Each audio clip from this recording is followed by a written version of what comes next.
రేపు రామోజీ ఫిల్మ్ సిటీలో జరగబోయే గ్లోబ్ ట్రాటర్ ఈవెంట్కి సర్వం సిద్ధమైంది. ఈ ఈవెంట్పై హైప్ ఆకాశాన్ని అంటుతుంది. మూవీ లవర్స్ అందరూ ఈ ఈవెంట్లో రాజమౌళి ఏం రివీల్ చేస్తాడు, ఏమేమి సర్ప్రైజెస్ ఉండబోతున్నాయని 1000 కళ్ళతో ఆతృతగా ఎదురు చూస్తున్నారు. ఈ ఈవెంట్ని రాజమౌళి అండ్ టీం చాలా పగడ్బందీగా ప్లాన్ చేస్తుంది. 100 అడుగుల ఎల్ఈడి స్క్రీన్పై టైటిల్ని, కాన్సెప్ట్ని రివీల్ చేయబోతున్న ఈ ఈవెంట్కి పాసలు ఉన్నవాళ్ళు మాత్రమే రండి అని రాజమౌళి, మహేష్ బాబులు అభిమానులకు పదే పదే విజ్ఞప్తి చేస్తున్నారు.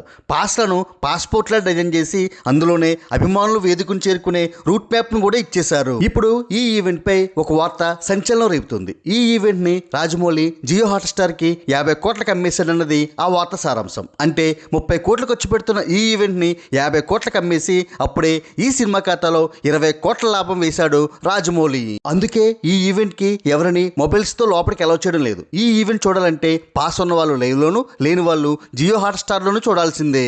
ఈవెంట్ అంటే డబ్బులు ఖర్చు అవుతాయి కానీ డబ్బులు రావడమేంట్రా అని రాజమౌళి తెలివితేటలకి ఇండస్ట్రీ అంతా ముక్కును వేలేసుకుంటుంది. That is Rajamouli. ఈ సినిమాకి రాజమౌళి రివీల్ చేయబోయే టైటిల్ ఏంటో కామెంట్ చేయండి. Like, share and subscribe cine master.